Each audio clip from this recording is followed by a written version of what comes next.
sinuot ko nung part 1. So,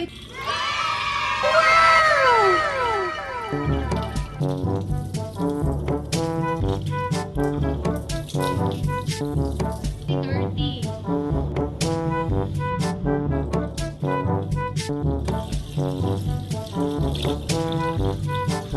Ay, ang sarap kaya ng palaka. Parang parang panong yung lasang airplane na kahit bukid kasi yun, may napapapadpad na airplane. Alam niyo ba kung anong sinasabi ko? Tatalon ako, lulundag ako, and then sasabihin ko, yay! Makakasakay din ako. Hindi ako napipilikan sa tenga dati ng kuya ko. Ayaw manood ng aking vlog. Hindi na lang panoorin para hindi po kayo ma-stress. Alam niyo ba yung haguno? Haguno yan yung pinamumunas sa lubog. Mamimiss kita, washing machine.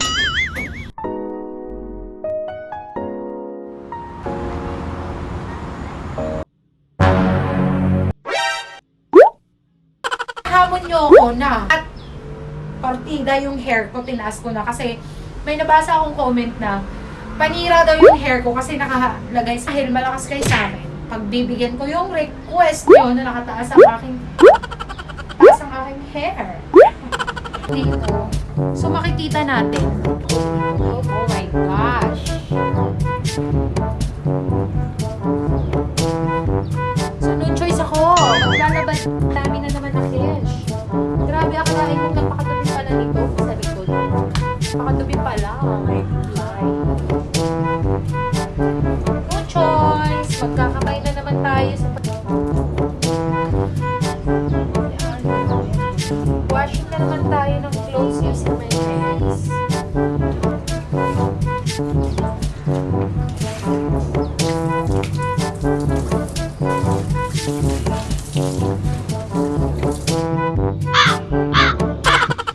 Ginagawa na, may nagpunta na dito para ganito.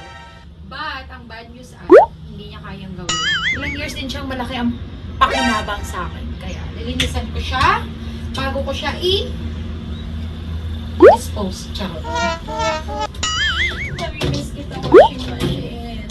Kawawa naman yung kamay ko. Lagi na lang nagpukus.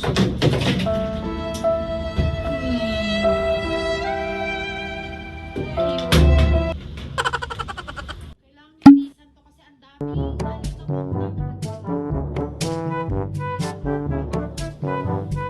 Ang dumi, grabe. Ang dumi-dumi.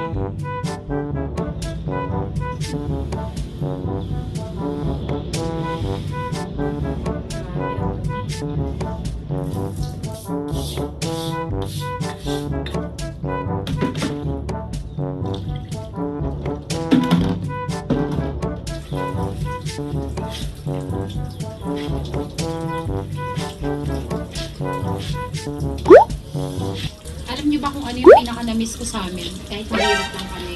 Tapos ang dami namin magkakapatid, tabi-tabi kami matulog. Ayun yung buo kami, mama at papa ko, magkasama sila.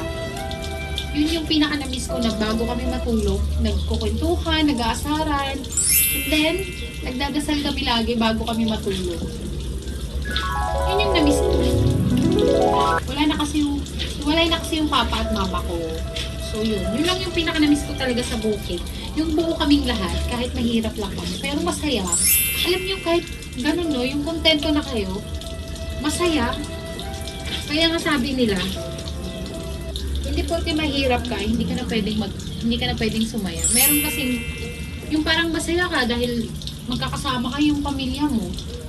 Yun is the best na talaga eh, the best feeling ever eh. Grabe, ang ganda ng view sa likod ko mga loves. So, ayan. Ang ganda ng view, I love it. So, ayun nga mga loves, i-share ko lang yung aking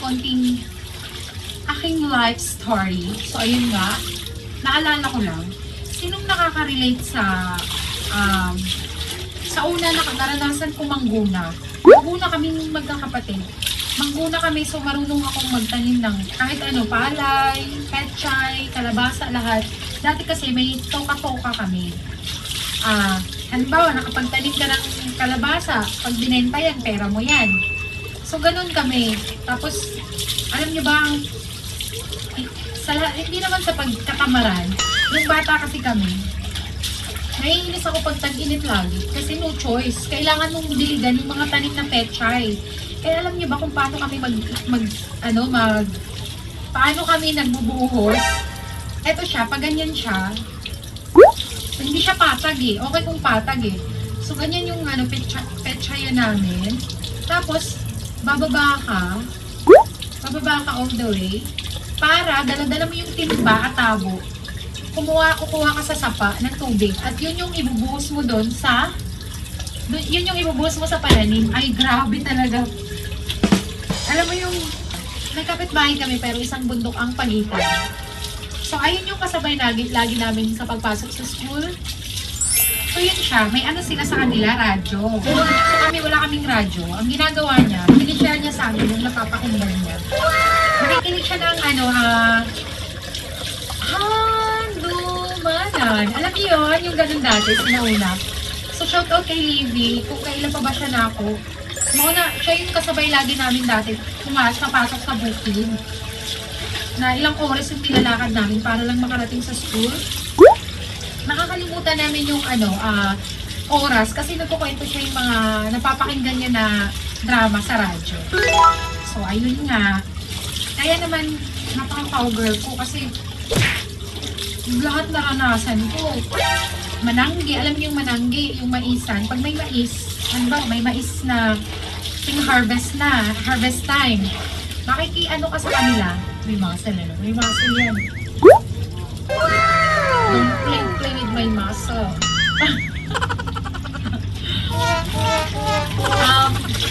Asan na ba tayo? Yun yung mananggi. Alam mo ba, may hilig mananggi ako tsaka yung ate ko. Siyempre, pag may nasanggi ka, magkakapera ka. Pero bago magiging pera yun, kailangan mo siyang lubuin. Alam niyo yung lubo? Lulubuin mo yun, lubo, tapos hindi pa basta lubo. Kailangan mo pa siyang ibilan para matuyo. At pag natuyo na, pwede mo na siyang ibenta. So, ayun nga, ang ginagawa. Nangyari pa nga yung ate ko. Siya yung naghirap sa pinagsanggian niya. So, ito na. May gusto siyang bilhin na damit. Kasi graduation day na, parang ganun. Yung mama ko, ginamit yung pera ng ate ko na pinagsanggian niya para ibili ng damit ko. Grabe. Alam mo, sorry sa'yo ate. Alam mo, malay ko ba naman na inuna ako ni mama kasi nga daw, first owner by Yen! Tuwang-tuwa, no? Matalino naman ako dati. Ewan ko ba naging boba? Lalo na sa pag-ibig. Ewan ko ba't nakakabobo ang pag-ibig? Puso kasi ang pinapagana. Puso! Ayun nga, lahat parang, ito pa, kalong. Alam niyo ba yung kalong? Madali lang din, alam mo kagandahan pag sa bukid. Kasi, pag wala kayong ulam, alam mong ginagawa ng kuya at papa ko? Manulo. Alam niyo yung manulo? Bisaya lang makaka-relate dito, yung manulo. Bago sila mangunguha ng kalong, magpapain muna sila ng pagkain, maglalagay sila sa sapa. And then, pag mga madilim na, doon nila kukunin yung mga kalong and then palaka. Kaya kumakain akong palaka. Ay, ang sarap kaya ng palaka. Parang parang manok yung lasa. Paborito ko yun. Tapos kalong, alam niyo ba ang luto sa kalong namin? Tinunuan. Alam niyo yung tinunuan? Ano bang Tagalog ng tinunuan? Oy? Gata, yun, ginataan. Grabe, ang sarap din pala balikan. Nakakamiss. Tapos dati, naalala ko talaga, grabe ang pilya ko talaga dati. Alam niyo bang ginawa ng kuya ko at ng ate ko? Tinulong nila ako, yung dalawang kuya, dalawa lang kasi kuya ko. Tapos lahat babae na. Sa 11 kami lahat. Tapos, dalawa lang yung kuya. Alam niyo bang kinulong nila ako para lang hindi ako sumama sa mama ko? Eh syempre, ako pa ba? Gusto ko sumama sa mama ko. Ayaw nila ako pasamahin kasi nga si mama ko magbabiyahe ng gulay. Nadalhin sa parang bayan, gano'n. Alam niyo bang ginawa nila? Ginapos nila ako, binugbog na nila ako, nakagapos ako sa kwarto, inulong nila yung kwarto. Alam niyo bang ginawa ko? Sinira ko yung kwarto kasi hindi naman gano'n katibay. Kumbaga, ano lang yun, parang lock lang na gano'n, no? Oy, nakatakas ako. Oh, wag ka. Pag gusto, may paraan. Wala akong pake kahit mabugbog ako. Grabe. Alam mo yun? Tatawa ako pag naalala ko yun. Alam niyo ba pag may nakikita akong airplane? Halimbawa, ayan, nakikita ko, maglalaro kami no. Pag may nakita akong airplane na kahit bukid kasi yun, may napapapadpad na airplane. Alam niyo ba kung anong sinasabi ko? Paulit-ulit kong tatalon ako, lulundag ako, and then sasabihin ko, yay! Makakasakay din ako dyan! Makakasakay din ako dyan! Makakasakay din ako dyan! Paulit-ulit ko yan, mini-wish. And then, sana ba ako ngayon? Sana ko napadpad? Natupad lahat. Grabe, ang dami kong ano ng mga kabataan ko.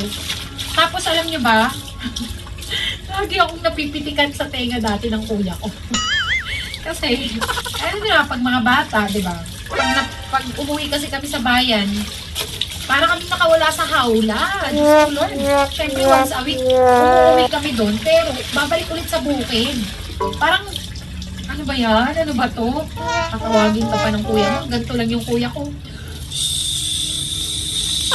Ay.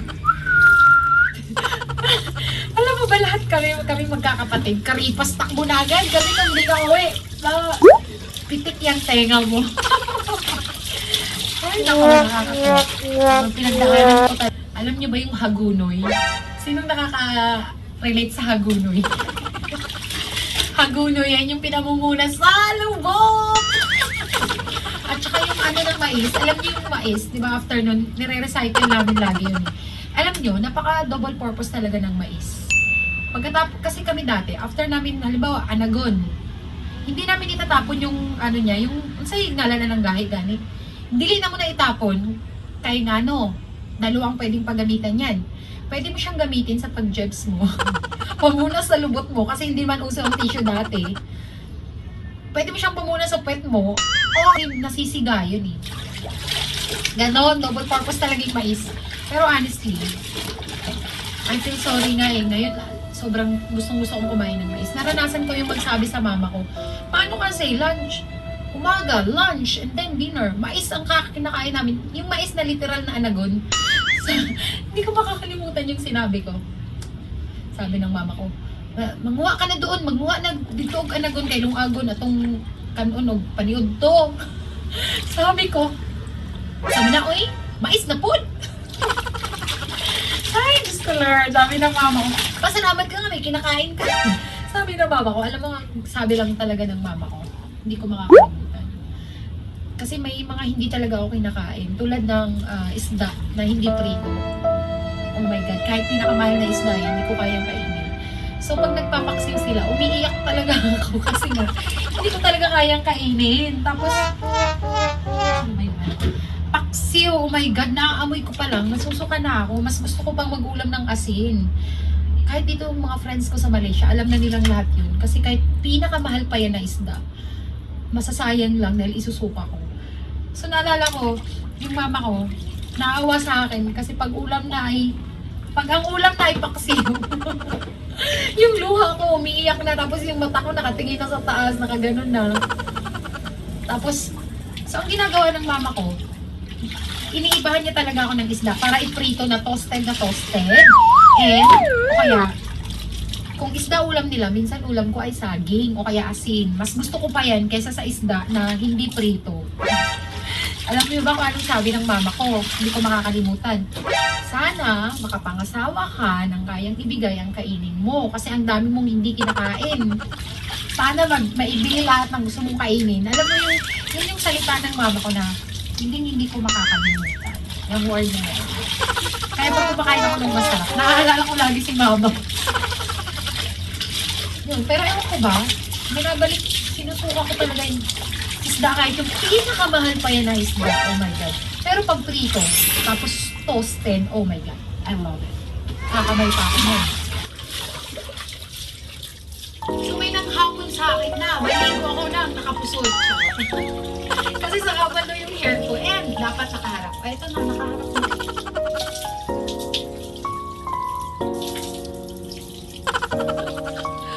Ay, lamig.